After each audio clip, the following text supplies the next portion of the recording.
Ano na, sir? Ano ba yung interview mo sa akin? Wala ka tinatanong. Sir, Bakit? ano po yung biggest risk nyo rito sa trabaho nyo bilang HR? Sa akin, biggest risk ko? Siguro sa pag-ikot-ikot ng sa Rocky Cluster.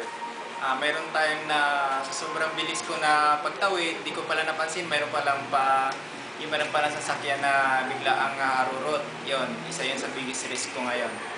Paano mo marirelate sa bahay nyo yung biggest risk mo rito? Marirelate ko,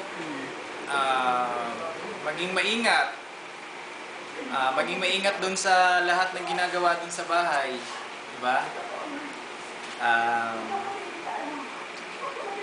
Bago magdesisyon, dapat pag-isipan mabuti muna para hindi makakasama dun sa desisyong binibitawan mo.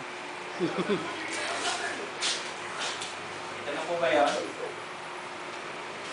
Sir, ano bang Ano ba? tamang procedure para hindi ka maaksidente sa trabaho mo? Ano bang dapat gawin?